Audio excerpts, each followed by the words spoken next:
On the way to school, my grandson pointed outside. "Grandma, that's my brother," I answered, "but you don't have a brother."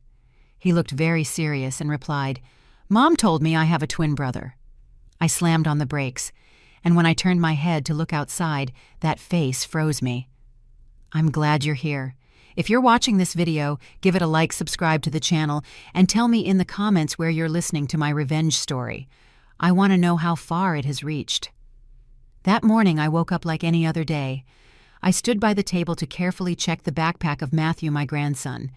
Everything had to be perfect. The notebooks in order, the pencil case with all the colors he likes, and even the white sneakers I had left sparkling clean from the night before. His uniform was perfectly ironed, and it still smelled like the afternoon sun from when I hung it to dry on the patio. I smiled, feeling a relief in my chest, seeing that everything was ready for Matthew's new day. "Matthew, are you done, honey? Don't be late for school," I shouted towards the living room where he was enjoying a sweet pastry. He lifted his head, his mouth full of crumbs, and smiled at me from ear to ear. "I'm done, Grandma. It was so good. Make more tomorrow, okay?" Seeing that carefree smile melted me inside. Matthew is my light, the reason I still get up every day with a little bit of hope, even though life stopped being easy a long time ago.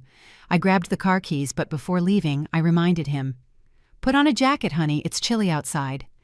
Matthew ran to the door like a lightning bolt, his jacket hanging off his shoulder and his little feet jumping with pure excitement. I shook my head and smiled as I walked behind him, thinking to myself, these kids really don't worry about a thing. Once we were both settled in my old car, Matthew sat in the back, buckled his seatbelt without me having to tell him, and started humming a children's song he had just learned in school. His sweet, off-key little voice made me smile without realizing it. I started the engine and pulled out slowly onto the main avenue that led to his school. The city streets were as noisy as ever at that hour. The yellow school buses were stopping to pick up children, and shouts and greetings could be heard everywhere. On the corner, the food stalls were releasing a steam that smelled delicious like corn. It mixed with the cool morning air. People crossed the street in a hurry, each lost in the rushed rhythm of the day. When the traffic light turned red, I slowed down and stopped at an intersection full of cars. I looked around, trying to stay calm in the middle of all the traffic. Suddenly, from the back seat, Matthew pressed his face to the glass, pointed his little finger outside, and shouted in his clear, excited voice, "Grandma, that's my brother." I felt like someone had thrown a bucket of cold water on me. I turned around and looked where he was pointing, with a mix of surprise and the urge to laugh. Matthew was only 10 years old in age when children are innocent and have big imaginations. I smiled and tried to make my voice sound as gentle as possible. "Matthew, honey, you don't have a brother. You're an only child, remember?" But he shook his head and looked at me with his clear eyes answering with complete certainty. "But my mom says I have a twin brother." His voice sounded so sure without a trace of doubt, as if it were the most obvious thing in the world. That sentence was like a hammer blow straight to my chest. I felt a pang in my heart, a pain so strong it took my breath away. Without realizing it, I pressed the brake harder, and the car jolted, making Matthew lurch forward. "Careful, Grandma!" the boy shouted, but I could barely hear him. My head was spinning, and all the painful memories I had tried to bury for years came flooding back at once. I turned to look outside through the glass fogged by the road dust. And then I saw him. There he was, standing by the median strip, skinny with old faded clothes. In his small hands he offered a box of gum to the stopped cars with a look full of hope. His face was identical to Matthew's, as if it were a portrait. The same thick eyebrows, the same small nose. The only difference was that his skin was tanned by the sun, and his cheeks were sunken, as if he had missed many meals. I held my breath, my eyes glued to him, and then I saw it. Around his neck, shining in the morning sun, he wore a small silver chain with a half-moon charm. I felt my heart stop. I couldn't be mistaken about that necklace. It was one of the two that I had engraved myself and placed around the necks of my twin grandsons the day they were born. A full moon for Matthew and a half moon for David, the grandson I had lost. Or rather, the one they told me had died right after birth. Without thinking for a second, I unlocked the door and ran out, leaving behind the noise of the cars and Matthew's shouts from inside. My legs were trembling, but I kept walking, getting closer and closer until I was standing in front of the boy. He looked up at me, and in his dark eyes, I saw a glint of distrust, like a scared little animal. I tried to make my voice sound calm, even though my heart was pounding. "Hey, kid, what's your name?" The boy hesitated, pressing his lips together, and then answered in a low voice, almost a whisper, "My name is David." That name shot through my body like an electric shock. David. The name of the grandson I held in my arms, even if only for a moment, before they told me he was gone forever. Trembling, I tried to ask him more. "And where do you live? Who takes care of you?" But the boy took a step back, avoiding my gaze, and muttered, "My dad told me not to trust anyone but him. I can't talk to you." His words were like a knife in my heart. His dad. My David, the grandson I had lost. How could he be here alive with a mysterious adoptive father? I wanted to hug him, to ask him more questions, to stop him. But the car horns behind me started blaring like crazy, interrupting my thoughts. People started crossing the street, and the cars around me accelerated impatiently. From inside my car, Matthew rolled down the window and shouted, "Grandma, I'm going to be late!" I turned and looked at the dashboard clock. The hand was approaching Matthew's start time. My mind was a mess, but I couldn't let my grandson be late for school. I looked at David and tried to smile. "I'm going to come back and find you okay." But the boy didn't answer. He just lowered his head and hugged his box of gum as if it were the only thing he had in the world. I had to go back to the car, feeling like each step weighed a ton. When I sat behind the wheel and looked in the rearview mirror, David had already disappeared into the crowd of street vendors, small and fragile in the midst of all those people. He vanished as if he had only been a shadow in a dream. But that half-moon necklace, that face identical to Matthew's, they couldn't be an illusion. They were real, and that reality was digging into my heart, hurting so much it was hard to breathe. In the back seat, Matthew kept singing innocently, with no idea that my world had just been turned upside down in only a few minutes. I left Matthew at the school entrance, and as I watched his small figure disappear behind the green-painted iron gate, my mind was still in chaos. David's face, the half-moon necklace shining in the sun, and his timid little voice. They haunted me. I couldn't just do nothing. I made a U-turn, screeching the tires, and headed back to the intersection where I had found him. I felt a terrible urgency, as if not finding David right at that moment meant losing him for a second time. The street was still crowded, but now the sun was beating down harder on the street stalls. I parked the car on the side. I got out, and even though my legs were shaking, I walked as fast as I could. I passed every stall, from the lady at the hot food stall with her steaming pot to the old man selling newspapers while fanning himself with a paper fan. I showed Matthew's picture to everyone. My voice rushed. "Ma'am, sir, have you seen a boy about this age selling gum around here? He looks just like the one in the photo."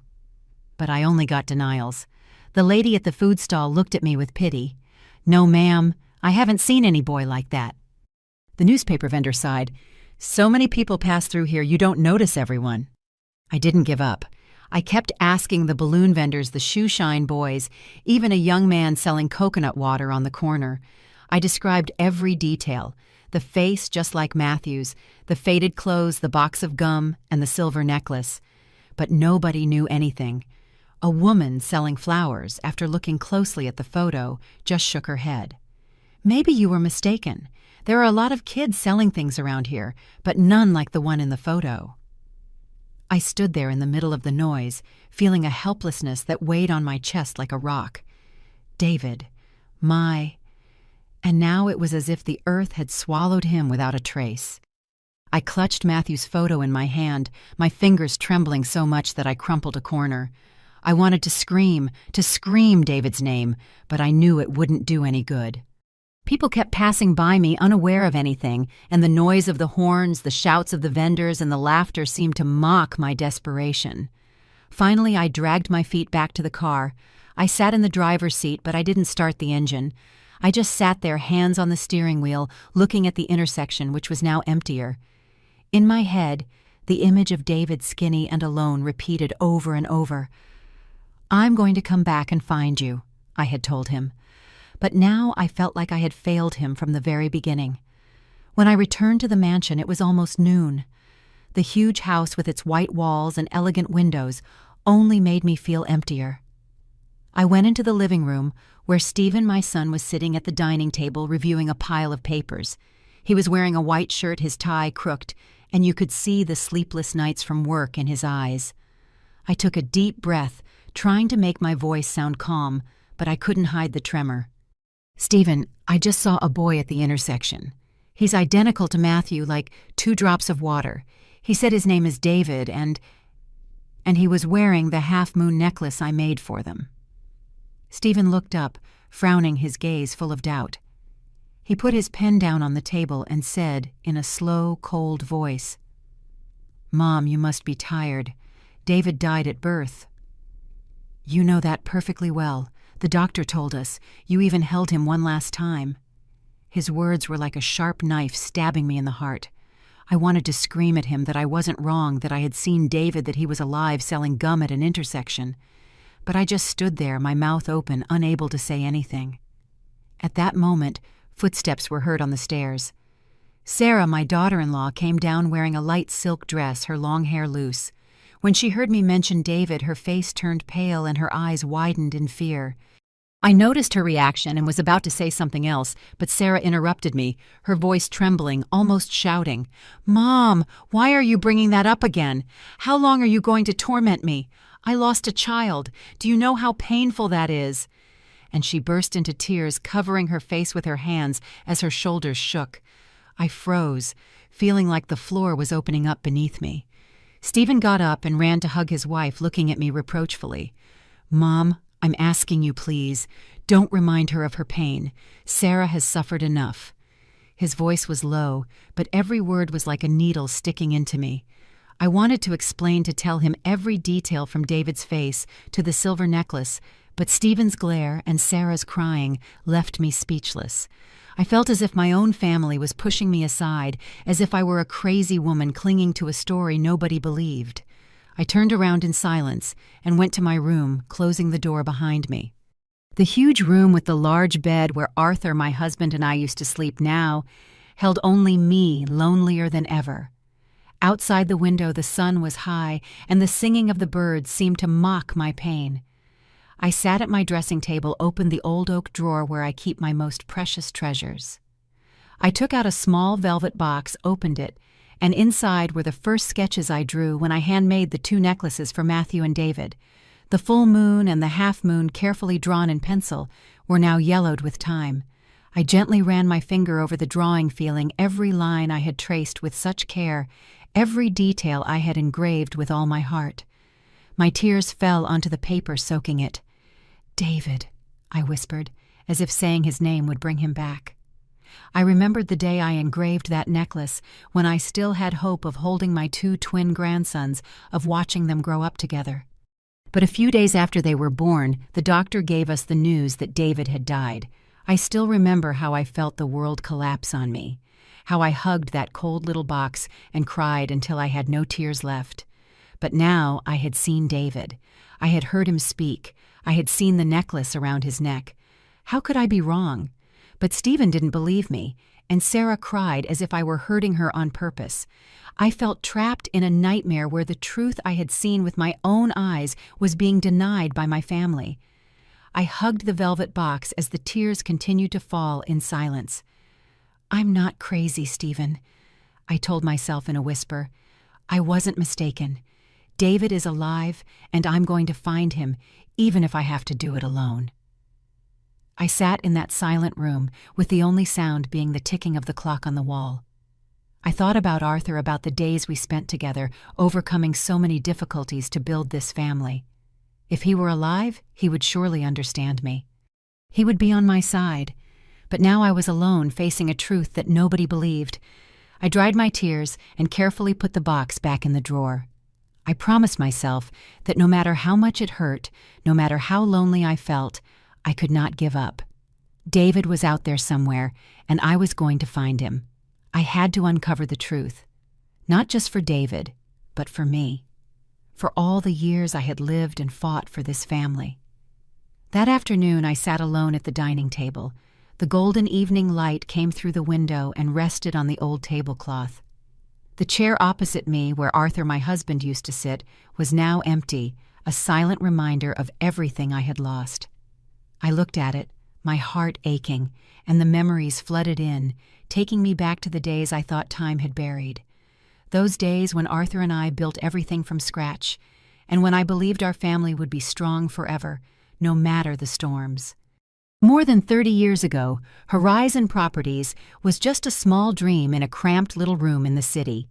Our office had nothing more than an old peeling wooden desk, 2 rusty metal chairs, and a map of the city tacked to the wall, its edges curled from the humidity. I still remember the mornings when Arthur and I would ride around the city on his rickety old scooter looking for plots of land, meeting clients, and convincing everyone to believe in projects that even we weren't sure would work. Our lunch was almost always a sandwich we ate hurriedly on the sidewalk with swigs of bitter black coffee from a street stall. There were days when exhaustion overcame me, and I just wanted to give up, but Arthur would always take my hand and tell me in his firm voice, "Linda, as long as we don't give up, everything will be all right." I remember perfectly the night the company almost went bankrupt. An employee we trusted blindly, whom Arthur called a brother, stole a huge amount of money from our biggest project. The contract was canceled, the clients turned their backs on us, and the bank denied us more loans. That night, Arthur sat silently at the desk, the yellowish light hitting his face, making his eyes look red from lack of sleep. I sat beside him, not knowing what to say. I just made him another cup of coffee. But as dawn began to break, Arthur stood up, put a hand on my shoulder, and said, "We're going to get out of this, Linda. I promise you." And he did. He went everywhere, convinced every investor, and even sold his mother's wedding ring to pay the debts.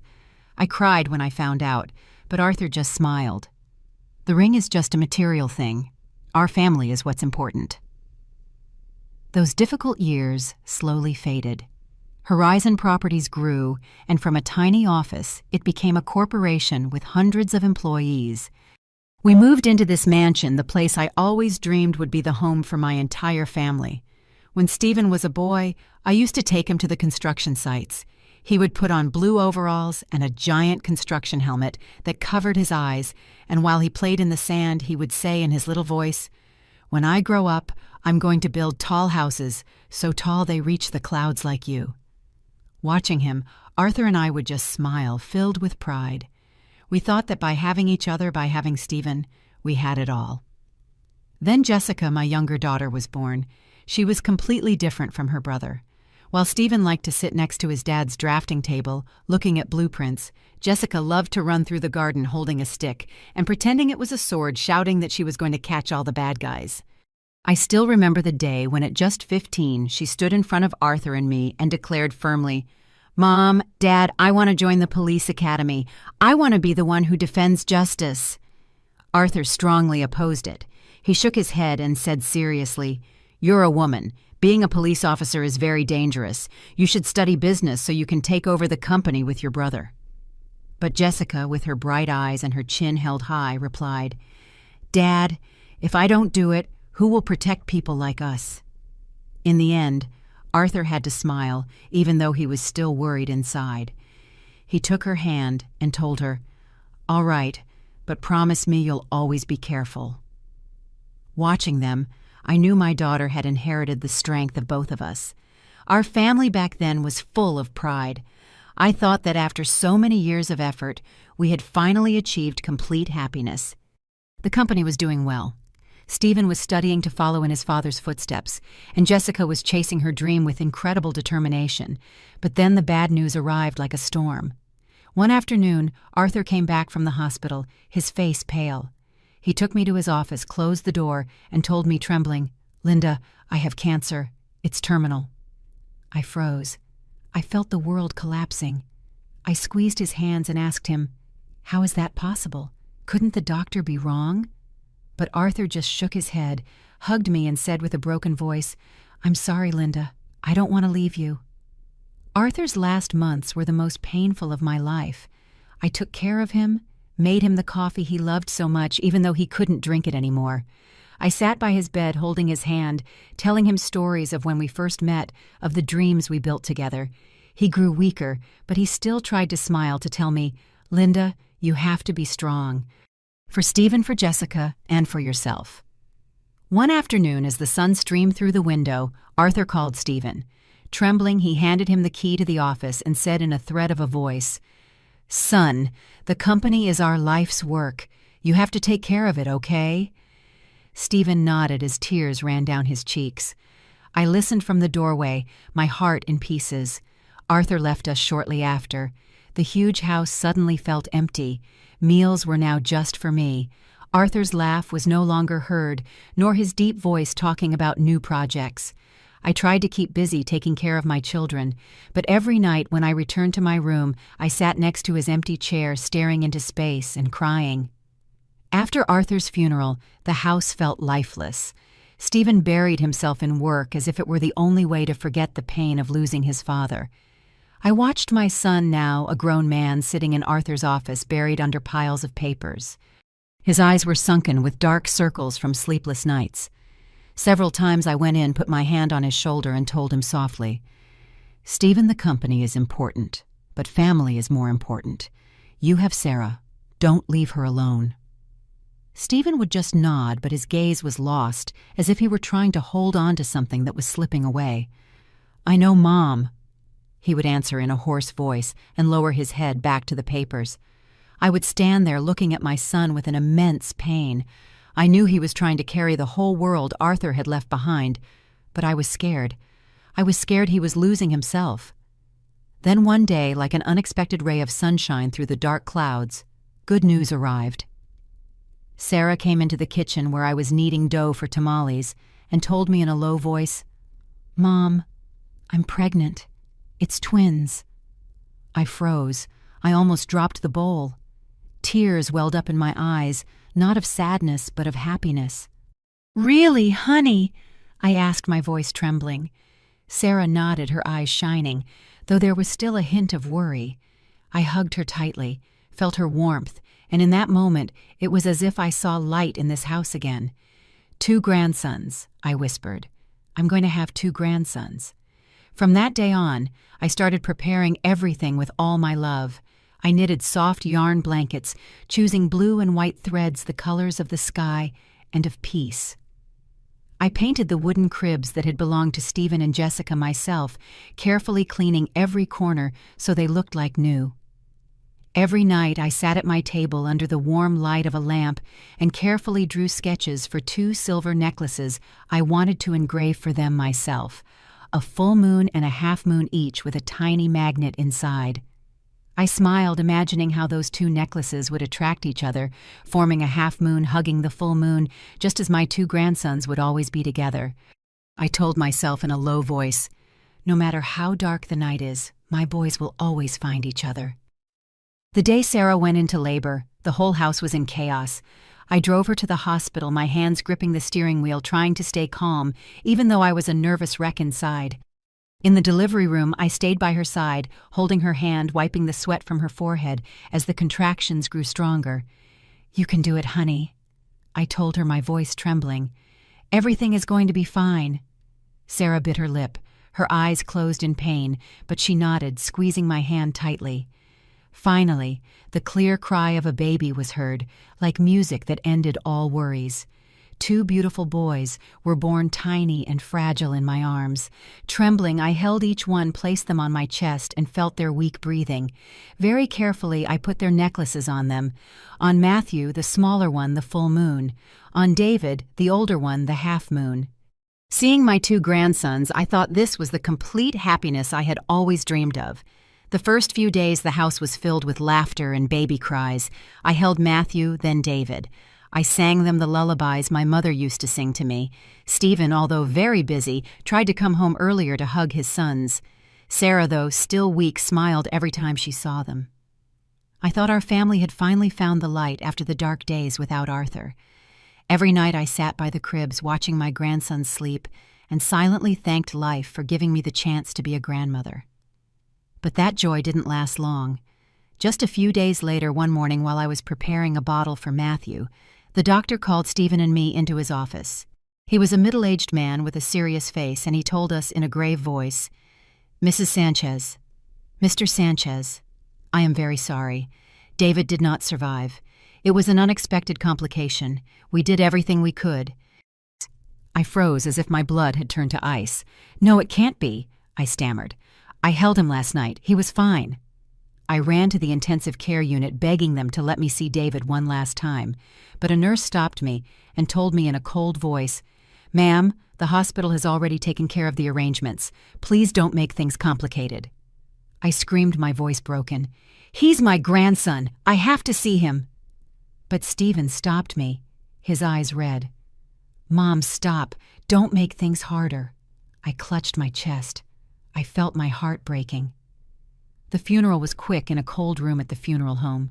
The small casket was closed, and I just stood there, my chest tight with a lump in my throat that wouldn't let me speak. I couldn't see David one last time. I couldn't touch him. I couldn't say goodbye. That pain was like a knife that stuck in my soul, leaving a wound that would never heal. After that day, Sarah changed completely. She fell into a depression. She would spend hours sitting in her room without moving, her gaze lost. Sometimes, when she saw Matthew, she would suddenly burst into tears, hugging him and murmuring, "Why only you? Why not both?" I tried to console her, but every word I said seemed to make things worse. Once Sarah looked at me with her red eyes and shouted, "You don't understand. You don't know what it's like to lose a child." I stayed quiet, not knowing what to say, feeling helpless in the face of her pain. Sarah started asking Stephen for a divorce. She would tell him in a desperate voice, "You deserve a better wife, not a failure like me. I don't want to be a burden." Stephen flatly refused, always trying to console her. "It's not your fault, Sarah. We'll get through this together." But I saw that the light in Stephen's eyes was fading too. He worked more and more. He took refuge in the office, leaving Sarah alone with her depression. She started leaving the house often, saying she was going out with friends to clear her head. I didn't know where she went or what she did, but every time she came back, she was more distant. It was just Matthew and me left. I tried to give my grandson all the love he was missing from his parents. Late at night, after a dinner that Stephen again left halfway through to go to a meeting, I sat in the living room. The dim yellow light illuminated the white walls of the huge house. Matthew was at the table doing his homework with great concentration, moving his little pencil slowly over the notebook. He yawned, and his round little eyes started to close. I got up, made him a glass of warm milk, put it on the table, and said softly, "Go on, honey, finish it and go to sleep. You have to get up early tomorrow." Matthew smiled with a little milk mustache and nodded. "Yes, Grandma." I stroked his head, watching him drink his milk so obediently, and I felt a little warmth in my heart. But in the back of my mind, the image of David, the skinny boy at the intersection with his half-moon necklace, wouldn't stop replaying. I hugged Matthew, sang him an old lullaby in a low voice, and took him to bed. When I tucked him in, I gave him a kiss on the forehead and whispered, "Sweet dreams, my love." But seeing Matthew's face, I saw David again, and my heart ached as if someone were squeezing it. I went back to the living room and sat in the old armchair with a cup of coffee that had already gone cold. The house was silent. The only sound was the ticking of the wall clock. I looked at the family photo hanging on the wall where we all were. Me, Arthur, Stephen, and Jessica smiling. But now that photo only made me feel lonelier. Stephen was busy. Sarah was distant, and David. Was I just inventing a dream to comfort myself? I clutched the cup, trying to hold back the tears. "You're not crazy, Linda," I told myself. "You saw David. He's alive." Just then, someone knocked on the door, pulling me from my thoughts. I was surprised. I got up and went to open it.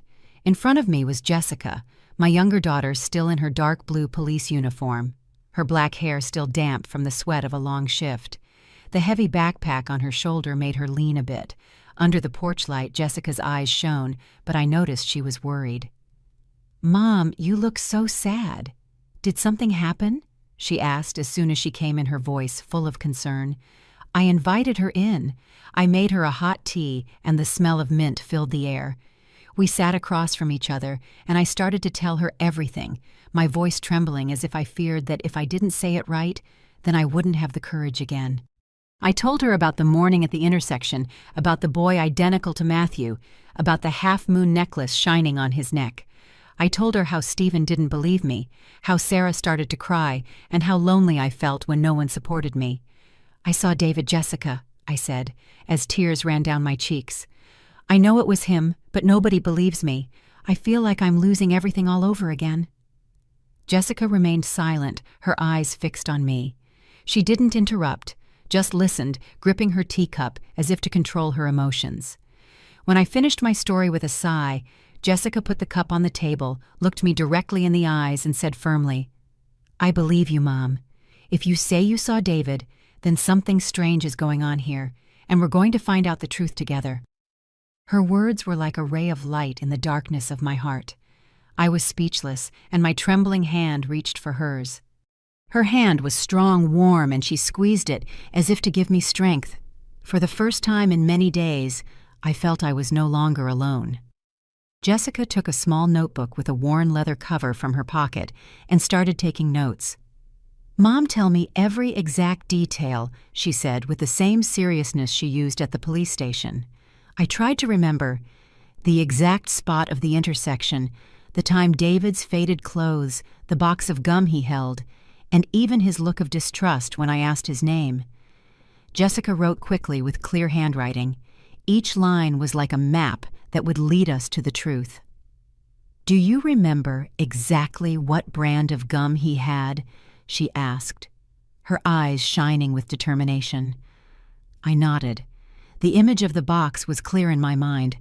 They were the cheap kind, the ones sold individually at markets. Green, the brand was Chiclets. Jessica nodded, wrote something else, and then looked up. "Mom, I don't think this is that simple.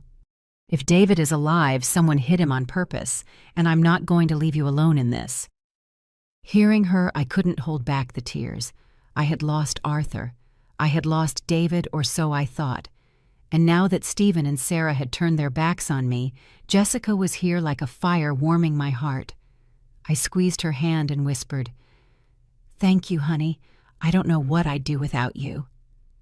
Jessica smiled that strong but loving smile that I remembered in Arthur. "I'm your daughter, Mom. I'm not going to let you fight alone," she said, and then she stood up and put her backpack on the floor. "I'm staying here tonight. Tomorrow I'll request the day off. Will you come with me to the hospital?" I nodded, feeling a part of the weight I was carrying lift. The next morning I woke up before sunrise when only a gray light was coming through the window. I was in the kitchen carefully toasting some slices of bread, and the smell of butter filled the room. I prepared 2 cups of coffee with milk, one for me and one for Jessica, hoping the warmth of the coffee would help calm me before the important day ahead. Today, Jessica and I were going to the hospital, the place where my family's tragedy began, where I lost David, or at least where they told me I had. I put the plate with the toast on the table, my heart aching, but also with a small spark of hope. With Jessica by my side, I no longer felt alone. Jessica came down from the living room, still in her dark blue police uniform, her black hair pulled back tightly. Her badge pinned to her chest shone in the kitchen light. She looked at me and smiled a little. "You're up early, Mom." "It smells delicious. I'm already hungry." I passed her the plate of toast, trying to smile. "Eat, honey. It's going to be a long day." Jessica nodded and took a bite of toast, but I knew her mind was focused on what we had to do. The determination in her eyes reminded me of Arthur, of how he always stayed calm and strong in the face of any problem. I gripped my coffee cup and told myself I had to be strong like Jessica, like Arthur, to face what awaited us. We got in the car, me driving, and Jessica in the passenger seat, her notebook on her lap. The way to the hospital was so familiar, it hurt. 10 years ago, I had driven this same street taking Sarah when she went into labor. Today I was returning not to welcome my 2 grandsons, but to find the truth about one of them. The hospital corridor was still brightly lit and smelled strongly of disinfectant. The sound of footsteps, the voices of nurses, and the squeak of wheelchairs transported me back to that terrible day. I hesitated, My legs felt heavy, but Jessica didn't. She walked straight to the reception desk, showed her police badge, and said in a clear, firm voice, "I'm Officer Jessica Sanchez. I need to review the medical file for a birth on April 15, 2015. Patient Sarah Marquez." The receptionist, a young woman with her hair pulled back, looked at the badge and then at Jessica, a little nervous. "Yes, let me check, but for files that old, I need permission from the administrator," she said, hesitating. I was standing behind Jessica, my heart pounding. I was afraid they would say no, that the door to the truth would be closed in our faces. But Jessica didn't flinch.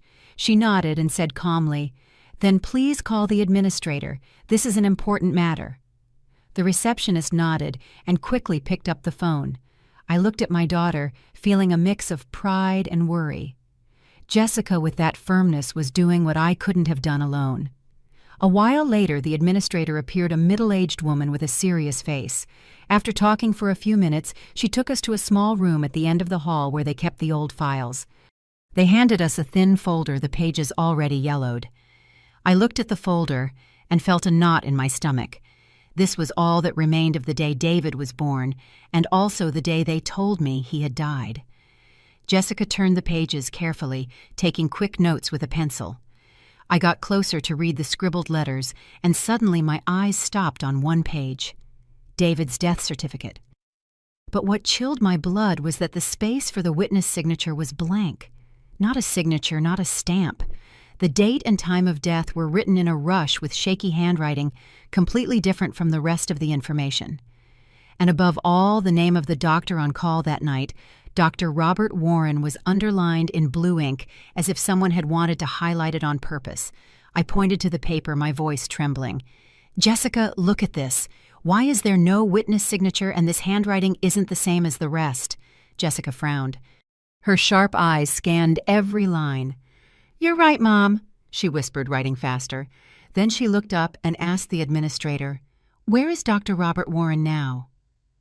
The administrator shook her head and said without emotion, "After that shift, he resigned suddenly. No one could contact him. They say he left the country."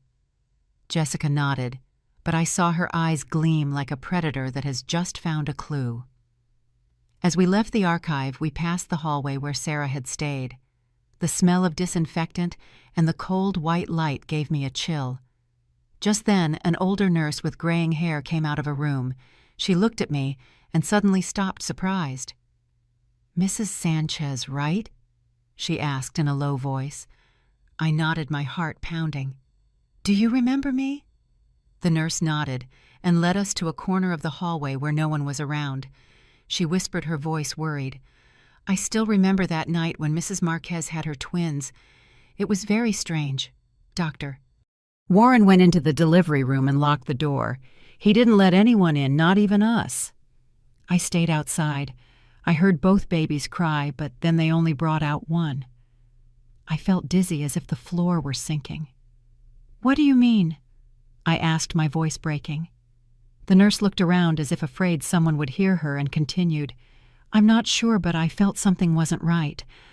Dr. Warren didn't let anyone in, and the next morning he said one baby had died, but I never saw the body.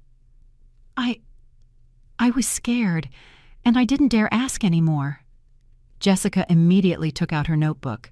She wrote down the nurse's name, Helen, and asked her, "Would you be willing to testify if necessary?" Mrs. Helen hesitated for a moment and then nodded. "If it's for that child, yes, I will." Back in the car, Jessica spread all the papers on the seat and pointed out every strange thing to me. "Mom, look," she said, her voice determined. "The death certificate has no signature, the handwriting doesn't match, and Dr. Warren disappeared right after. This isn't a simple mistake. This was planned. I'm sure someone altered the records to hide the truth about David." I squeezed my daughter's hand, feeling the strength and determination in every word. For the first time in so many years, I felt I wasn't alone. "Jessica, I don't know how to thank you," I said as tears ran down my face. Jessica squeezed my hand and smiled. "We're family, Mom. I'm not going to let them keep hiding David." Sunday morning, I woke up with an anxiety that wouldn't leave me in peace. The sun came through the window, illuminating the wooden floor, but my heart felt heavy as if covered by a dark cloud. Today, Jessica and I had decided to go back to the intersection where I found David. That place where the memory of the skinny boy with the half-moon necklace haunted me every night. I made 2 cups of coffee, trying to keep my hand from shaking as I poured Jessica's milk. "Today we're going to look for more clues, right, honey?" I asked, trying to sound calm. Jessica, already in her police uniform, nodded with a fixed gaze. "Yes, Mom. I feel like we're close to the truth now." Her words were like a small light, but I didn't dare get my hopes up too high. I had already failed once at that intersection, and the fear of losing David's trail again made my heart ache. We got in the car, me at the wheel, driving slowly through the familiar city streets. As I reached the intersection, I slowed down, searching the crowd with my eyes. The balloon vendors with their colorful bunches, the shoeshine boys with their dirty hands, and the cotton candy stalls. They were all there like a portrait of the city's daily life. But David wasn't. I searched every corner, every face, hoping to find those dark eyes and that shining silver necklace. But nothing.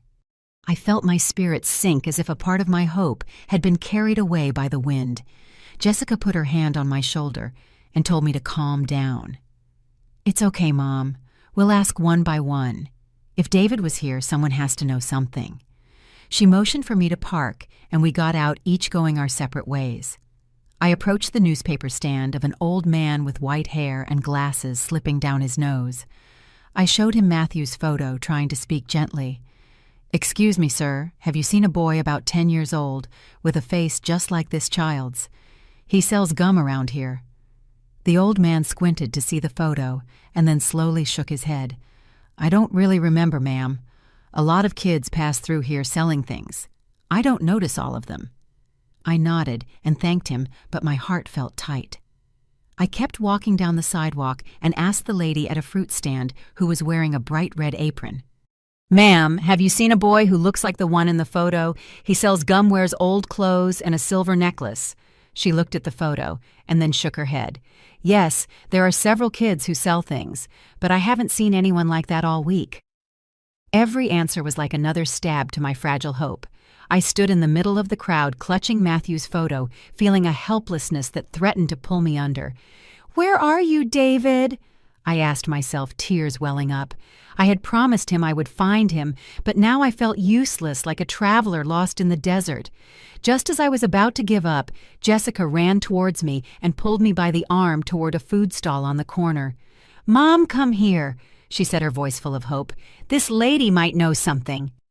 The tamale lady, a plump woman with gray hair and a bun, was hurriedly pouring salsa over hot tamales. The smell of corn and chili reminded me of the mornings I cooked for Matthew. Jessica showed her Matthew's photo and asked, "Excuse me, ma'am, have you seen a boy just like the one in the photo? He sells gum here at the intersection." The woman looked at the photo, sighed, and looked at us with pity. "Of course," she said, lowering her voice. "The little boy who sells gum. He's identical to the one in the photo. He always used to stand on that corner in the mornings, but for about a week now. No, I think several. I haven't seen him." My heart leaped. "Are you sure?" I asked, my voice trembling with emotion. "Do you know anything about him, where he lives, or who takes care of him?" The woman looked around, as if afraid someone would hear her, and then lowered her voice even more. "People rumor that he's the one who helps at the house of Mr. Roger Collins, the owner of Solstice Construction. Those people are very rich. They have a mansion on the outskirts. They say the man sends him to sell gum every day to teach him something. But lately he disappeared. I don't know anymore." The name Roger Collins hit me like a lightning bolt. Roger, the worst enemy of Stephen's company. The man Arthur always warned me was a snake, always looking for a way to screw us over. I froze. My hand was shaking so much I almost dropped Matthew's photo. My grandson David in the hands of my family's enemy. How was that possible? I looked at Jessica and saw that her gaze had also hardened, not with fear, but with anger. "Ma'am, could you give me your phone number?" Jessica asked, her voice calm but sharp. "If you remember anything else, please let me know." The woman nodded, wrote her number on a scrap of paper, and gave it to Jessica. "Be careful, young lady," she said in a low voice. "Mr. Collins's house isn't just any place." We left the stall and walked back to the car in silence. I sat in the driver's seat, but I didn't start the engine. I gripped Matthew's photo so tightly, my nails dug into my skin. "Jessica," I whispered, "if David is really with Roger Collins, why would he have him?" Jessica put her hand on mine and said firmly, "I don't know, Mom, but I'm going to find out. Roger Collins might be the key. I'm going to investigate his file, see if he has anything to do with the hospital." I nodded, but inside fear and rage were growing. Roger Collins, the man who had tried to destroy Arthur's company, was now connected to David. Was it all a coincidence or part of a bigger plan? That same afternoon, Jessica and I couldn't wait any longer. I started the car and drove towards the outskirts where Roger Collins' mansion was. The street leading to his house was strangely silent. 2 rows of tall pine trees cast shadows, and the sun filtered through the leaves, creating patches of light and darkness on the pavement. I drove slowly, trying to calm down, but every turn of the tires made my heart beat faster. A huge, cold black iron gate appeared in front of us, covered in security cameras that shone like soulless eyes. I stopped the car, turned off the engine, but my hands were still gripping the steering wheel. Sweating, I turned to Jessica and asked with a trembling voice, "Should we ring the bell, honey? Or, maybe we should wait." Jessica frowned. Her sharp eyes scanned the entire place. "Mom, wait a moment," she whispered. "I don't like this. We don't know what's in there. We should observe first." I nodded, although I was burning with impatience inside. I wanted to run out, knock on that door, and demand to see David, but I knew Jessica was right. We couldn't act recklessly. I took a deep breath, trying to contain the fear and rage I felt. Just then, the heavy iron gate slowly opened with a metallic screech that startled me. A luxury car, black and shiny, glided inside, gleaming in the afternoon sun. Jessica and I quickly hid behind a bougainvillea bush, my heart pounding as if it would burst from my chest. I squeezed Jessica's hand, trying to breathe calmly, but then as the gate was closing, a familiar figure came out of the mansion. My heart stopped. It was Sarah, my daughter-in-law. She was on the arm of Roger Collins, smiling as if they were a very close couple. Sarah was wearing a bright red silk dress, her hair down, and Roger, in an impeccable gray suit, leaned in to whisper something in her ear. My blood ran cold. Sarah, whom I had loved like a daughter, whose hand I had held in the delivery room, was now on the arm of my family's enemy. I wanted to scream, to run out and confront them, but Jessica squeezed my hand, signaling me to be quiet. We stayed hidden, trying to listen. They stopped at the entrance, and Roger's voice sounded low but sharp. "Are you sure that stupid old woman? No one will ever believe her. By now the brat David is locked up in the house. No matter how much she looks for him, she won't find him. And whatever she says, no one will listen." Sarah laughed, a high-pitched sound that twisted my insides. "Don't worry," she said, her voice sweet but full of malice. "Stephen is too busy with the company, and she's just a senile old woman. I made the whole family think she's crazy. They will never find David." I put my hand to my chest. I felt like I couldn't breathe. Sarah, whom I had loved and consoled, was now talking about me as if I were a fool, and about David, my grandson, as a piece in her game. Roger grunted. "Good, but don't get careless. I don't just want the boy. I want Stephen's company to sink. At the board meeting next week, I'm going to deliver the final blow. Stephen is going to lose everything." Sarah nodded, a glint in her eyes. "You leave it to me. I'll take care of distracting Stephen so you can do your thing." Then they hugged a passionate embrace right at the entrance, as if they were celebrating a victory. I was in shock. I put my hands to my chest and was about to scream, but Jessica pulled me down and whispered, "Mom, stay calm. We need proof." I looked at her and saw that Jessica had already taken out her phone and was recording the whole scene. The small screen lit up, capturing every word, every gesture of Sarah and Roger. I squeezed my daughter's hand as tears ran down my cheeks. "Jessica, how is this possible?" I whispered, my voice broken. "Sarah, why would she do this to her own family?" Jessica didn't answer. She just kept recording with a cold but determined look. When Sarah got into her luxury car and disappeared among the trees, I collapsed onto the grass, crying uncontrollably. "David, my boy. They have him locked up in there," I murmured, feeling all my strength leave me. Jessica helped me up.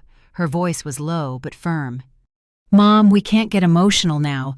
This video is proof, but we need more to expose them. You have to be strong for David." I nodded, even though my heart ached like never before.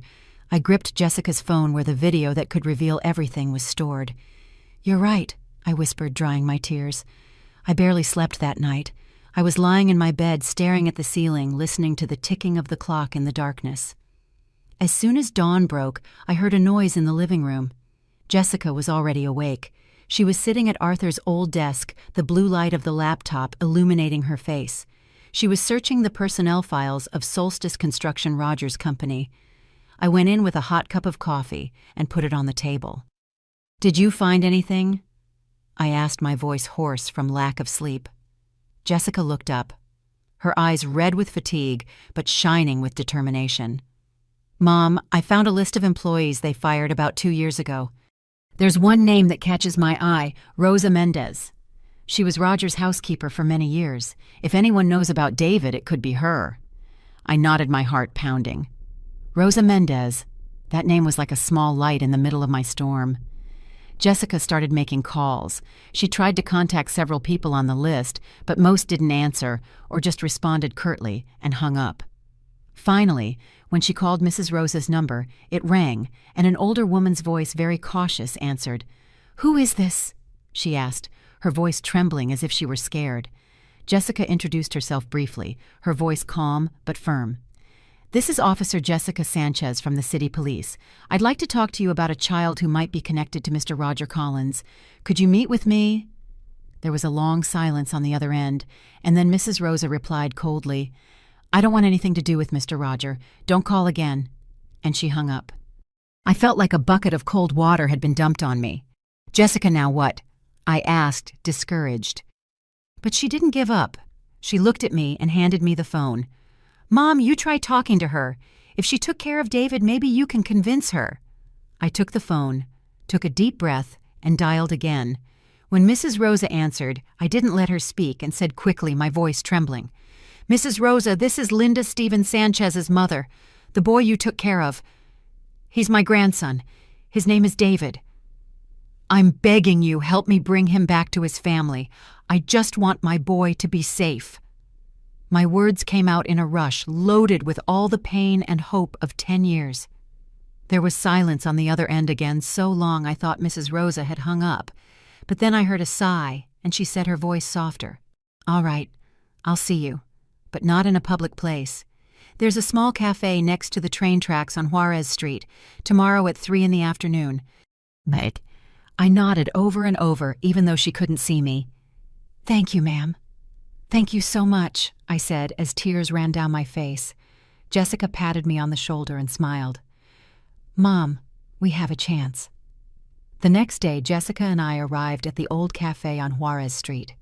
The worn wooden tables and chairs, the smell of roasted coffee, and the distant sound of the train reminded me of the days when Arthur and I sat in places like this dreaming about the future.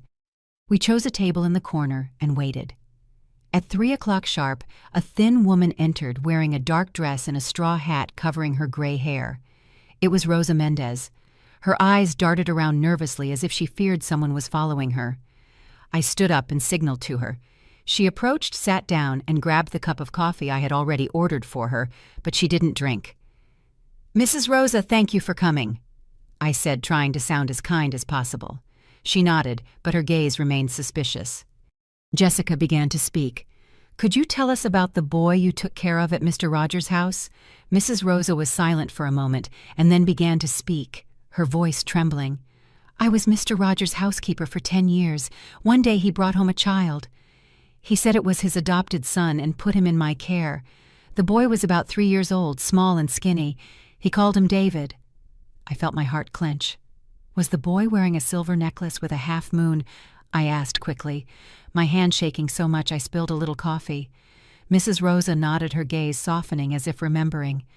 "Yes, His name was David. He always wore that necklace. He never took it off. I couldn't hold back the tears. "He's my grandson," I whispered, my voice broken. Jessica gripped her pen and quickly wrote down every word. Mrs. Rosa continued, her voice growing more tremulous. "They kept David locked in the basement almost all day. Mr. Roger wouldn't let him go to school or go out to play. When he turned 8, he started sending him to the intersection to sell gum. He said it was to get him used to the hard life. It broke my heart to see him like that. I secretly gave him sweet bread. I gave him a toy car. He called me Aunt Rosa." She paused to wipe away a tear. "He was a very good boy, but he was always scared." Jessica asked in a sharp voice, "Why were you fired?" Mrs. Rosa looked around and lowered her voice. "One time I overheard Mr. Roger and Miss Sarah planning how to ruin Stephen Sanchez's company. They talked about using David to pressure him to distract Stephen. I got so scared I wanted to call the police, but Mr. Roger found out. He fired me, didn't pay me what he owed, and even accused me of being a thief so no one would believe me." I squeezed Mrs. Rosa's hand and begged her, "Mrs. Rosa, please testify. Help me save David." She was silent, her eyes full of pain. Then slowly, she opened her old purse, took out a small red paint-chipped toy car, and put it on the table. "I kept this because I always believed that one day that boy would be free." She said, her voice choked. "I will testify for David." Jessica immediately took her statement, noted every detail, and arranged to take Mrs. Rosa to sign it before a notary. We left the cafe as evening was falling. The reddish sunlight hit the train tracks and made the toy car I held in my hand shine. I clutched it tightly, feeling as if I were hugging David himself. "Thank you, Rosa," I said, crying again. "You've given me back my hope." Mrs. Rosa nodded with a tender look. "Save that boy, Mrs. Sanchez. He deserves to have a family." On the way back, I sat in the car holding the toy car. Jessica drove, her eyes fixed on the road, but I saw her eyes were red. "Mom, we're almost there," she said. "With Mrs. Rosa's statement, we can take this case to court." I nodded. With that toy car in my hand and Jessica by my side, I knew I was closer to David than ever. A few days later, the complaint file was complete. Jessica and I had worked non-stop, carefully arranging every piece of evidence. The strange hospital papers, the video Jessica recorded in front of Roger's mansion, the detailed statement from Rosa Mendez, and even the toy car she had saved. A small but meaningful piece of proof. Every night I sat at the table reviewing every detail, my heart in pieces, thinking about David, about the years he spent locked in the dark. But I wasn't alone anymore. Jessica was always by my side with the firmness and strength of a police officer, helping me keep faith that the truth would come out. The day of the trial, I entered the city courthouse with a heavy heart. Jessica walked beside me in her immaculate uniform. Her gaze was sharp but reassuring. Behind us came Stephen and Matthew. Matthew held his dad's hand, looking at everything with curiosity in his clear eyes, while Stephen walked with his head down, his face tense. The press was crowded at the door, camera flashes pointed at us, and reporters murmured like a swarm of bees. I squeezed Jessica's hand, trying to breathe deeply, but I felt like I was suffocating. It was the first time I was facing Sarah and Roger since that terrible night, and I didn't know how I would feel looking them in the eye. In the courtroom, Sarah sat in the defendant's dock, pale, her eyes swollen from crying. She wore a simple dress. She no longer had that arrogant look from when she was on Roger's arm. Roger, on the other hand, held his head high, his eyes full of hatred. His gray suit was still impeccable, as if this were just a business meeting. I looked at him and felt an immense rage. He had stolen David from my family. He had turned my grandson into a piece of his revenge. I wanted to scream, to run and confront him, but Jessica put her hand on my shoulder and whispered, "Calm down, Mom. Today the truth will speak." The prosecutor began his opening statement. He presented the evidence one by one in a monotonous but sharp voice. When the video Jessica recorded appeared on the big screen, the whole room held its breath. Sarah's mocking voice echoed, "That stupid old woman. No one will ever believe her. By now the brat David is locked up in the house." I looked at Stephen and saw my son had his head down, clenching his fists so tightly his knuckles turned white. Matthew, sitting next to him, looked at the screen without understanding and then turned to me to ask in a low voice, "Grandma, who is my mom talking about?" I hugged him and whispered, "It's nothing, Matthew. I'll explain later." But my heart ached. I didn't know how I would tell my grandson that his mother had betrayed his entire family. Then they called Rosa Mendez to the stand. She went up thin, her hands trembling but her gaze firm. She recounted in detail how they kept David locked in the basement, how Roger forced him to sell gum, and how they threatened and fired her when she tried to help him. "I took care of that boy as if he were my son," she said, her voice choked. "He called me Aunt Rosa. I can't forget the look of fear in his eyes every time Mr. Roger appeared." Murmurs were heard in the courtroom. Some people cried. I squeezed Jessica's hand as tears ran down my face. Rosa, the woman I had only met once, had given me hope, and now she was here, telling the truth for David. When the judge asked for the motive, Roger jumped up and shouted like a madman. "Your father ruined my family. Arthur Sanchez fired my father for embezzlement. My mother died because we had no money for her medicine, and my father killed himself shortly after. I swore I would make the entire Sanchez family pay. David was my tool, and Sarah was just a pawn in my game. I never loved her." He pointed at Sarah with contempt. The entire room fell silent. Sarah burst into tears.